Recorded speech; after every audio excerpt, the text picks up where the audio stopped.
그동안 검찰과 경찰, 공수처가 아주 경쟁적으로 진행해왔던 윤석열 대통령의 내란 혐의 수사, 이게 공수처로 일원화했습니다.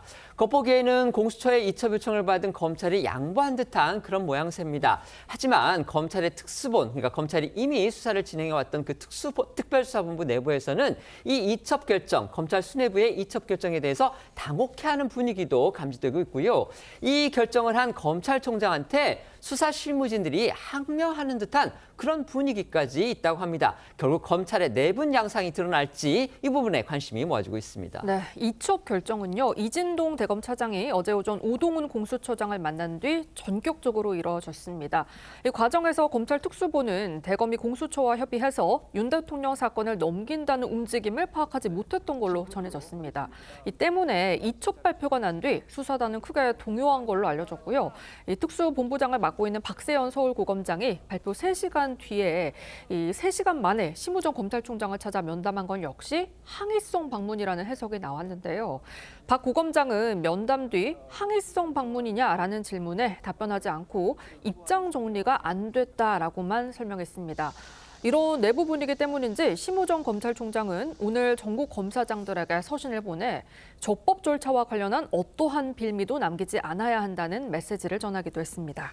시청자분들 기억하실 겁니다. 지난번 이원석 검찰총장 당시에 김건희 여사 도이치모터스 주가 조작 사건과 관련해서 이제 수사심의위에 기소심의위에 그 사건을 넘겼었죠. 이원석 총장이 그 당시에도 이제 실무 수사 검사들이 반발을 했었는데 당시에도 이 총장은 지금 심우정 총장처럼 적법 절차와 관련해서 어떤 빌미도 남기지 않기 위해서 그런 일을 했다 이런 취지로 설명을 했었는데 지금 똑같은 설명이 나온 겁니다.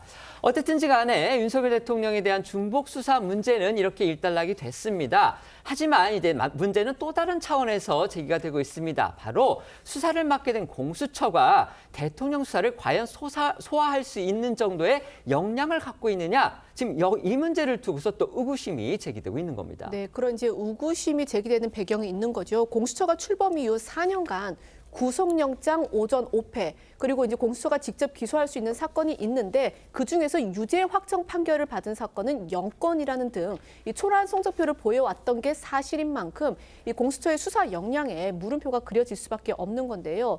특히 이 수사의 가장 난관으로 지적되는 것 중 하나가 이 공수처의 고질적인 문제로 꼽혀온 인력난입니다. 현재 공수처는 수사검사 15명과 36명의 수사관 등 이 수사 인력을 전원 투입하기로 한 상태이긴 하지만 이거는 이제 검찰 특수본과 비교하면 턱없이 부족한 숫자죠. 이 박세현 서울고검장을 본부장으로 한 이 검사 25명 등 수사팀 규모가 78명에 이르는 검찰 특수본에 비하면 부족하다 이런 지적이 나올 수밖에 없습니다. 관련해 중앙일보 보도에 따르면요, 이 공수처 내부에서도 현재 인력으로 감당 안 되는 사건이라는 우려와 함께 검경 인력을 파견받는 안이 협의가 될 것 같다라는 말들이 나오고 있다고 합니다. 이런 우려 속에서요, 이 야권에서는 음모론에 가까운 추측까지 나오고 있는 상황인데요. 이 친명계 좌장으로 불리는 민주당의 정성호 의원이 이 공수처로의 사건 이첩이 윤 대통령 뜻일 거라면서 이 수사 지연 목적이 담겨 있을 것이다라고 주장을 한 겁니다. 관련 발언 들어보시겠습니다. 대통령의 뜻이 원로 그 공수처로 넘겨갖고 넘기는 게 이 수사를 갖다 지연시키는데 시간을 버는데 유리하다고 판단했을 가능성이 높다고 보고 있습니다. 공수처로 넘기게 되면 공수처가 처음부터 수사 기록을 다시 검토해야 되지 않겠습니까? 인원도 적어요. 많지는 않습니다. 공수처가 거기서 혐의가 있다고 판단됐을 때 검찰에 넘기게 되면은 검찰에서 또 시간을 벌 수 있는 거 아니겠습니까? 그동안 민주당은요, 국회 법사위 등에서 이 검찰이 윤석열 대통령을 수사하는 것은 이거는 부당하다. 결국은 검찰 선배인 대통령을 봐주려고 하는 그런 의혹이 있다. 이거 결코 바람직하지 않다. 수사 바로 공수처로 넘겨라. 이렇게 주장해 온 게 사실이었습니다. 그런데 오늘 정작 친명계의 좌장으로 불리는 정성호 의원은 이 대통령의 뜻이 공수처로 이첩하는 거였기 때문에 결국 대통령은 수사 지연에 유리할 걸로 봐서 공수처로 넘겨달라. 이렇게 생각을 갖고 있었는데 그걸 검찰총장이 받아서 넘긴 듯하다. 이렇게 또 약간 음모론적인 그런 주장을 내놨습니다. 이 상황 어떻게 보십니까? 글쎄 뭐 본인들한테 좀 유리하다고 생각하는 쪽으로 늘 이제 뭐 정치적 주장을 하고 있는 것으로 보이는데요.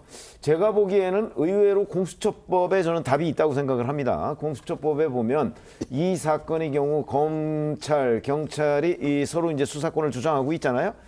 그럴 경우에는 공수처장이 판단을 해서 그 수사를 공수처로 가져올 수 있도록 되어 있습니다. 의무적으로 응해야 되는 겁니다. 그리고 수사기관은 이에 응하여야 한다. 이렇게 돼 있거든요. 네네네. 그러니까 만약에 지금 공수처장이 그 검경에서 수사하고 있는 것을 공수처로 넘겨라 이렇게 이첩 요구를 한 상태이기 때문에 만약 그거를 검찰과 경찰이 계속해서 거절을 하면 나중에 뭐 기소가 된다든지 했을 경우에 이 수사가 과연 적법하게 이루어졌느냐 하는 의문이 생길 수가 있다는 거죠. 그리고 이제 윤석열 대통령이 또한 이 수사기관이 너무 뭐 중복돼서 경쟁적으로 본인한테 소환, 출두 요구하는 부분에 대해서 뭐 불응하겠다 지금 이렇게 얘기를 하고 있거든요. 그러니까 그 불응의 명분도 되고 있어요. 또 수사기관 중복이. 이런 여러 가지를 감안할 때 아마 검찰로서는 이 부분에 대해서 이 수사권을 놓고 싶지가 않았을 거예요. 더군다나 김용현 전 국방부 장관 그 구속영장 발부 때도 뭐 수사권이 있는 걸로 결론이 났잖아요. 그러니까 놓고 싶지는 않지만 현행 법이나 아니면 윤석열 대통령 측의 대응 뭐 이런 것들을 종합적으로 판단할 때는 나중에 그 어떤 우위법성 시비 이 논란을 불식시키기 위해서라도 지금 넘기지 않을 수가 없었을 것이다. 저는 그렇게 판단이 됩니다. 네. 아무래도 정성호 의원의 이야기는 사실 그동안 검찰이 이 내란 혐의에 대해서 수사에 굉장히 적극적으로 신속하게 임해왔거든요. 오히려 야당 쪽에서는 검찰은 좀 수사에서 손을 떼야 되는 게 아니냐라는 취지의 이야기가 나왔지만 검찰 입장에서는 대통령의 신병을 확보하려고 하는 것처럼 사실상 굉장히 신속하게 수사를 진행해 왔습니다. 그러다가 갑자기 공수처에 이첩을 하게 되니까 여러 가지 해석들이 나오는 것도 사실인 것 같긴 합니다. 저는 이 모든 논란들은 결국에는 특검을 도입해서 이 수사 과정들을 하나로 모으는 과정은 반드시 필요하다고 생각이 들고요. 그렇기 때문에 이 내란 특검법 또는 상서 특검법 이런 부분들이 확정이 돼서 빠르게 특검을 구성해야 된다고 생각합니다. 네.